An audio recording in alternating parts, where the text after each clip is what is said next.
Welcome to uh, Revit tutorial part 1. You have completed 2.11 wood frame systems and 2.11 roof systems. You're ready to dive into the wonderful world of Revit. There's a couple of ways that you can complete these activities.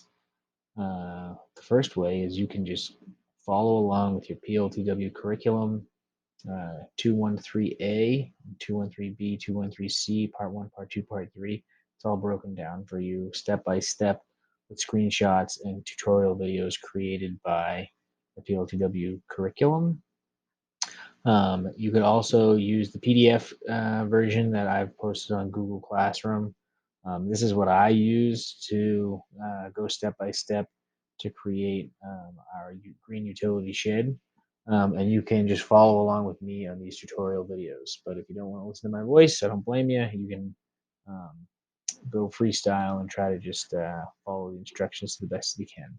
But if you get stuck, you can always ask me in class, or you can come back to these videos because that's what we're here for. So the first thing you want to do, let me minimize some of this stuff so that we can see what the program looks like. It's called Revit 2021.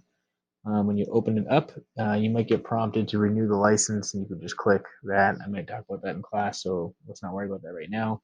You're ready to start your first Revit file. You're going to click on New. You're not going to use a construction template. We're going to use an architectural template. It's a new project, and you're going to click OK.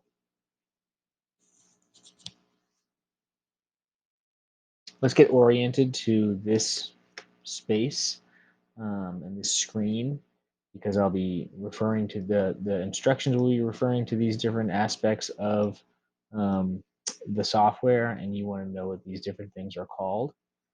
So up here, this is called the ribbon bar, and there's a million different options within all of your different tabs. And so, within the annotate tab, here's all your tools. And sometimes you can even find additional tools to add to the ribbon if you don't see what you're looking for. So this is your ribbon bar up here. If you ever lose your user interface, um, you can cycle through all of these different options just by clicking on this button. Some people like them to look a little different, or to minimize, the shapes of what they look like. Sometimes you might click a button and they disappear, and you're like, "Where's my ribbon bar?" This little button right here will help you cycle through the different view options of this software. Then right here, this top part of your left-hand navigation bar is your properties bar. If that disappears and you want that to come back, um, you can go back to the view tab right here. You can select, I want to view my properties tab, so under user interface, and I want my properties tab to come back. All right, and then below your properties tab is your project browser, and here's where your different views of what you're building will be located. The first thing that we're going to do in our project browser is we're going to rename level 1 and level 2. We want to rename level 1 to floor. So you right click rename, type in floor, and you want to go to level 2. It says, would you like to rename the corresponding level and all the different views? And you definitely hit yes.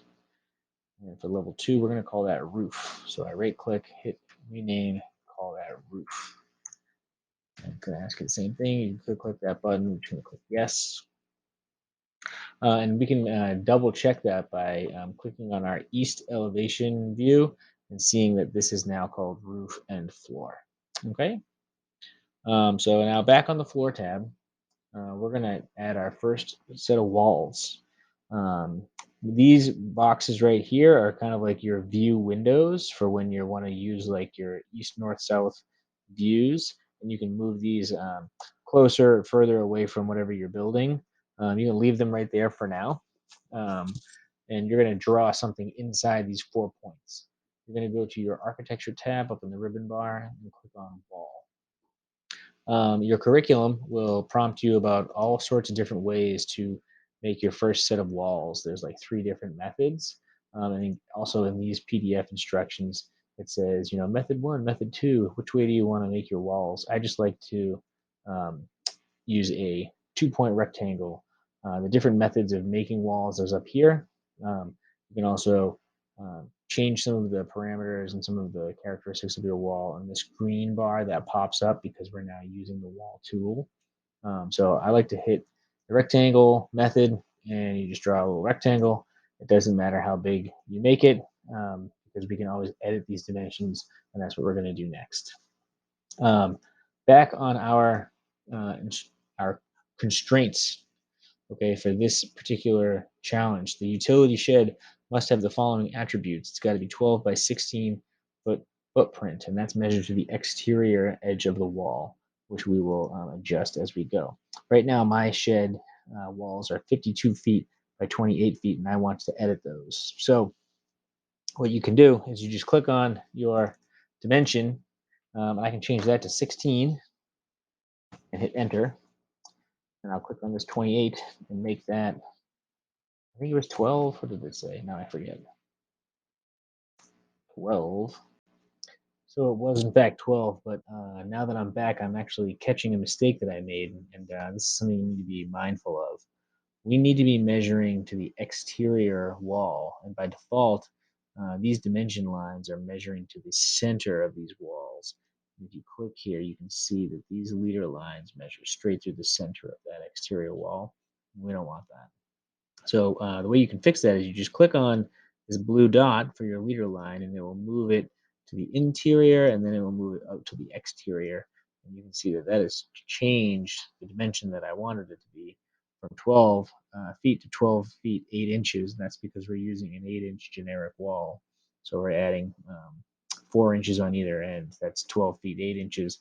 We want to change that to 12 feet, and we need to make sure that we change these as well. See, these are being measured to the center of those walls. So click these two blue dots twice to get to the outside, and then you want to change that to 16 feet.